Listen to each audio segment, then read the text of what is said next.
Hola, espero que te encuentres muy bien. Seguimos con este trabajo del despertar de la conciencia. Quedamos en nuestra sesión anterior de la importancia de la otra persona, de lo otro, de lo nuevo, de lo diferente, y cómo esta aventura nos puede ayudar a alcanzar esa perfectibilidad, esa utopía de ser cada día mejores, esa situación que nos lleva a perfeccionar nuestros efectos de carácter junto con la posibilidad de manejar muy bien esa identidad nuestra, ¿no? Diferenciando muy bien lo que somos nosotros del entorno del otro. El otro es maravilloso, pero somos diferentes, ¿sí? Él es él y nosotros somos nosotros. Eh, y bueno, pasamos de lleno a este tema que quedamos de aclarar, que son los mecanismos neuróticos de defensa. Estos mecanismos neuróticos de defensa, pues como su nombre lo indica, son mecanismos ineficaces, mecanismos que no funcionan, que buscan inicialmente solucionar algo, pero que realmente terminan siendo pues como un estorbo, como algo que hace más mal que bien. Es algo así como cuando el dicho dice que la solución salió peor que la enfermedad. Es algo así. También estos mecanismos neuróticos de defensa hacen referencia eh, a una tradición, ¿no?, que proviene del psicoanálisis. Aquí yo voy a trabajar muy pocos, solamente 5, que son los que se trabajan en Gestalt. Inclusive en Gestalt hay más, pero voy a trabajar los 5 más importantes y más tradicionales. Pero realmente hay muchos más mecanismos de defensa que, como siempre, los indico y los señalo para que, si quieres profundizar, lo puedas hacer. Y como lo decía, son provenientes del psicoanálisis, o sea que se parte de que existe un inconsciente, ¿no?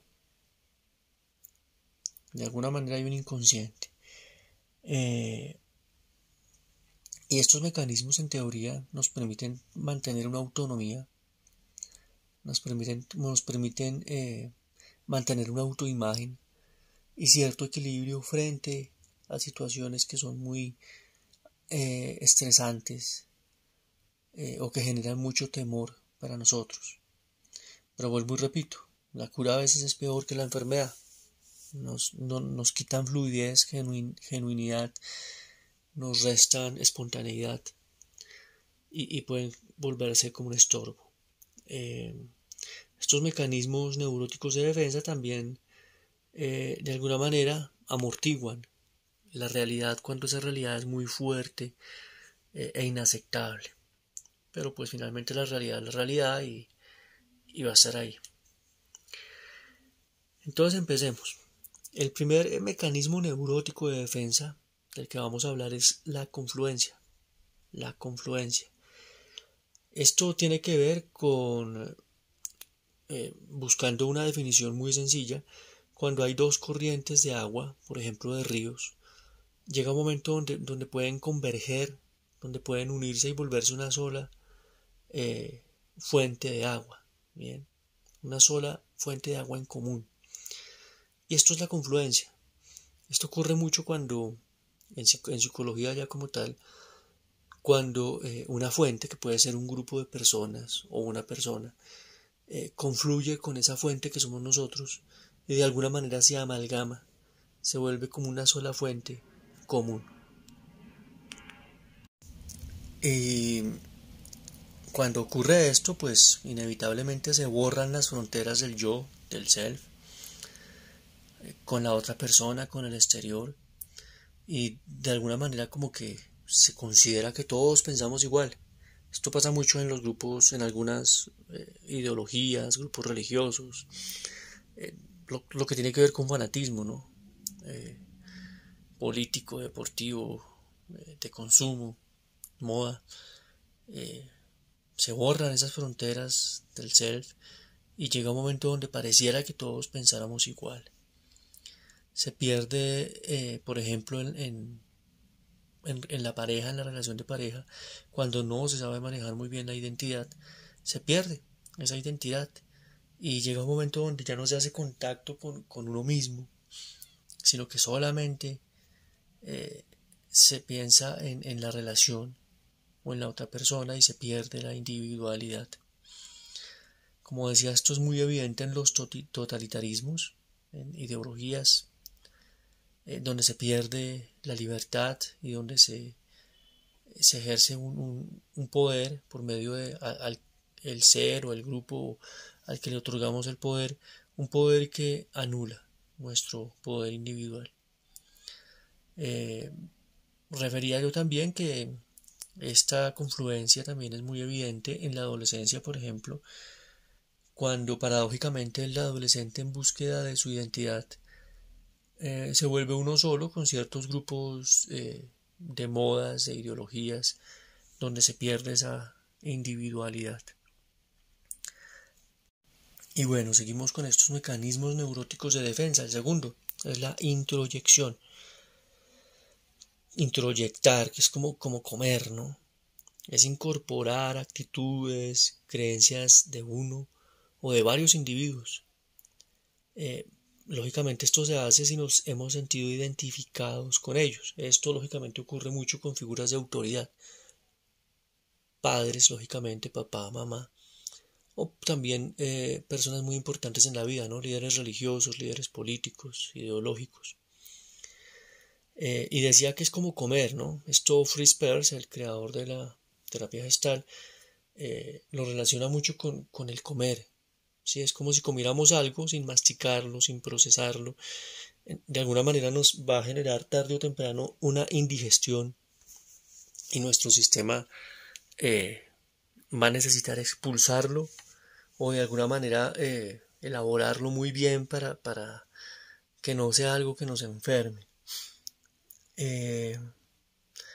También no solamente son actitudes o creencias, sino conductas, bien, comportamientos como tal, que son introyectados, asimilados de personas o grupos, muchas veces, vuelvo y repito, sin discutir, sin discernir, sin interpretar, sin analizar, sino esto ocurre mucho, vuelvo a las religiones, ¿no? Cuando hay discursos que son dogmáticos, esto es verdad porque sí, pues no se está analizando, no se está interpretando, no se está discerniendo, nos volvemos también totalitaristas, nos volvemos fundamentalistas cuando tomamos un texto religioso y es así porque sí, así sea un mito, pero no, este mito es así y es una manera de introyectar sin masticar, de comer sin masticar.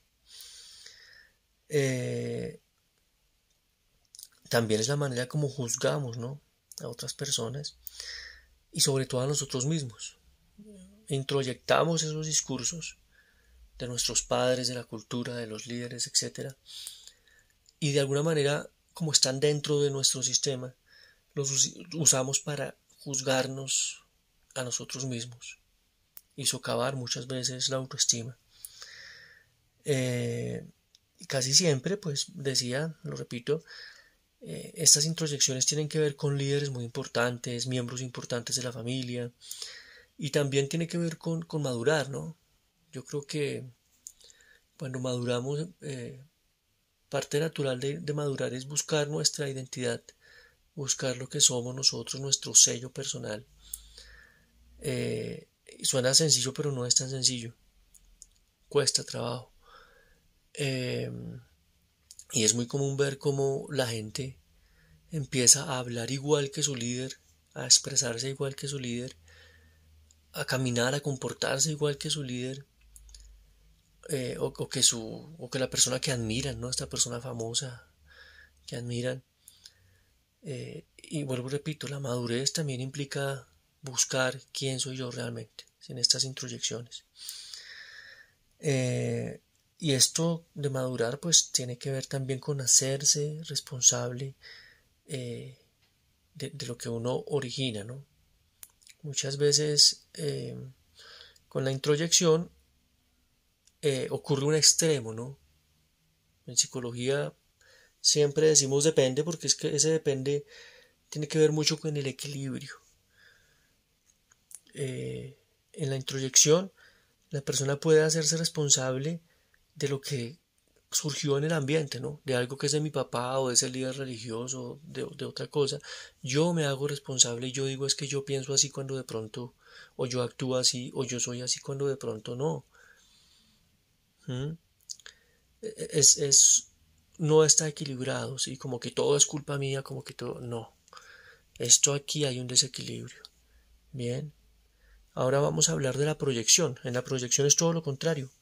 En la proyección tendemos a decir que no es culpa nuestra, que todo es culpa desde el entorno de los otros y no asumimos esa responsabilidad. Vuelvo y repito, hay que tener un equilibrio. Tenemos un porcentaje de responsabilidad y el ambiente, el otro también tiene un porcentaje de responsabilidad y pues ese porcentaje va a ser mayor o menor de acuerdo a la circunstancia. Por eso hay que tener un discernimiento, una interpretación, un análisis, un juicio de una persona pues madura. En esta proyección se atribuyen a otros virtudes, defectos, creencias que realmente es nuestras, ¿no? Y esto va muy relacionado con la autoestima, ¿no? Si yo pienso que soy valioso, que soy una buena persona, que soy leal, que soy digno de confianza, probablemente voy a pensar que las otras personas también lo son. Pero si todo lo contrario, si mi autopercepción, si mi autoestima es baja y considero que soy un ser desleal, un ser, no sé, que no merece respeto, lo voy a proyectar en otros. Bien. Y voy a decir que los otros no merecen respeto y tampoco son dignos de amor ni de lealtad, etc. Eh, También podemos en esa proyección eh, juzgar la condición de otro, ¿no? Como dice el dicho, el ladrón juzga por su condición. Entonces, si yo soy ladrón, digo que los demás son ladrones. O si tengo deseos de ser infiel o soy infiel, digo que el otro es el infiel.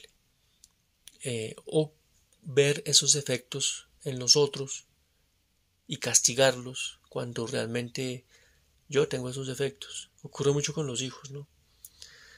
Eh, y vuelvo y repito, hacemos responsables al ambiente de lo que en realidad es nuestro.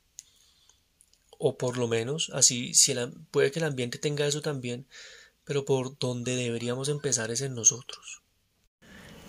Y esto tiene mucho que ver con con qué lentes vemos la realidad. De acuerdo a lo que hay en nuestro corazón, como dicen por ahí, pues así vemos el mundo y la realidad. Bueno, entonces hemos hablado de la confluencia, de la introyección, de la proyección. Vamos a pasar a hablar de la retroflexión. Retroflexión, que es volver hacia mí mismo lo que, lo que no me permito decir al otro. ¿Sí? Entonces pienso que el otro es un tonto y digo yo soy un tonto. O quiero lastimar al otro, pero no lo hago. Me lastimo yo. De manera real, simbólica, haciéndome chantajes emocionales, haciéndome a mí mismo trampas. Cuando yo mismo me autosaboteo, ese sería el término como más acertado, ¿no? En la retroflexión muchas veces me puedo autosabotear, cuando en realidad pues quiero sabotear a otro, por ejemplo. Y muchas veces la persona en esta retroflexión dice yo soy así o yo pienso así o yo siento esto, cuando en realidad quiere decir o en el fondo quiere decir tú sientes esto o ellos piensan esto o tú crees esto o ellos hacen esto. Les cuesta mucho trabajo hacer claridad en este sentido. Y lógicamente pues son personas que viven en una continua lucha con ellas mismas, en un continuo conflicto interior. Por último, vamos a hablar del egotismo. Egotismo, pues como su nombre lo indica, es una excesiva importancia hacia uno mismo y a las experiencias vitales que uno ha vivido. Entonces, hasta cierto punto, todos estos hasta cierto punto tienen una función, vuelvo y repito, pero llega un momento cuando es exagerado, cuando se pierde ese equilibrio, en que ya no se vuelve una solución sino un estorbo, algo que molesta y que no te deja fluir. Esto en exceso pues se vuelve pues un engrandecimiento narcisista del ego que no te va a permitir relacionarte adecuadamente con las demás personas, ni fluir, ni encontrar tus imperfecciones para mejorarlas, ni ser autocrítico. Y bueno, vivir creyéndose el más o la más, pues no es una buena idea. Impide aprender más de uno mismo y del otro, lógicamente. Porque si yo pienso que me las sé todas, pues no voy a crecer ni voy a aprender. Entonces estos son los mecanismos neuróticos de defensa más importantes: confluencia, introyección, proyección, retroflexión y egotismo. Como siempre, pues puedes indagar más sobre esto, hay textos enteros, libros enteros. Esto simplemente forma parte de este ejercicio de despertar conciencia que estamos haciendo. Muchas gracias por estar aquí.